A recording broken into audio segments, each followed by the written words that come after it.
Let's turn our attention now to the national championship game. It takes place on Monday night in Tampa.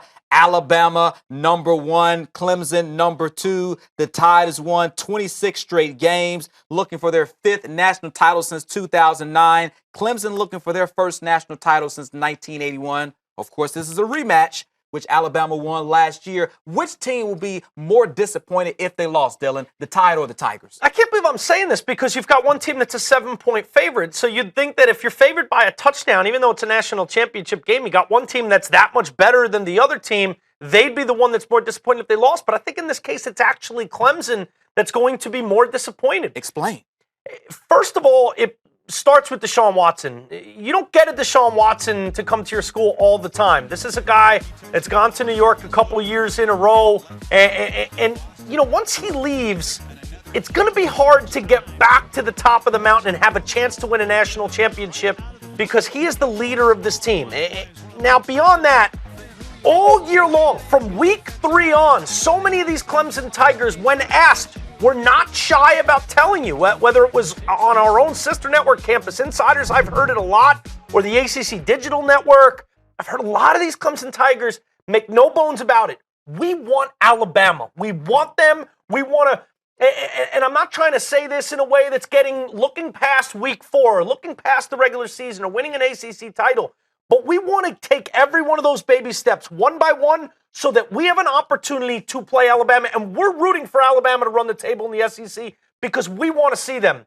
If they were to lose to them in back-to-back years with a tremendously talented player like Deshaun Watson, who doesn't come around all that often, I think they're going to be very, very disappointed. That's not to say that with the way that Saban holds his team and the accountability he expects from his Crimson Tide players and coaching staff, that they would be tremendously disappointed if they lost this game, because they absolutely would be.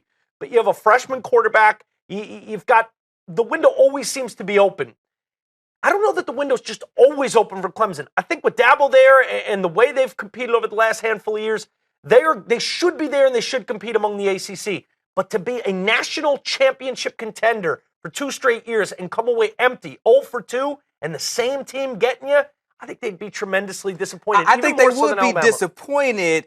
Clemson thinks they could win, but I think they are probably the only people that think they could win. We know Alabama is a huge favorite, the defending champion. They've been number 1 since the preseason. Ever since the poll came out before the year, Alabama was number 1. We've all felt like they've been head and shoulders above everybody else all season. So for the Tide to get this far, 26 straight wins, try and become the first team ever to go 15-0 and not to be able to finish the job, that would be huge. If Clemson loses, I think everybody would say, hey, that's what we expected. Alabama beat them last year. Alabama did it again. That's what we expected. But I think within their locker room, they probably believe they don't give a crap about the 7-point spread. They feel like we've got the makings of a team that can actually hit that chink in the armor of Alabama. We've got a quarterback that can move and break the pocket and make plays. And because of the experience and learning lessons of last year, we can go and do it. I think they would be even more disappointed internally,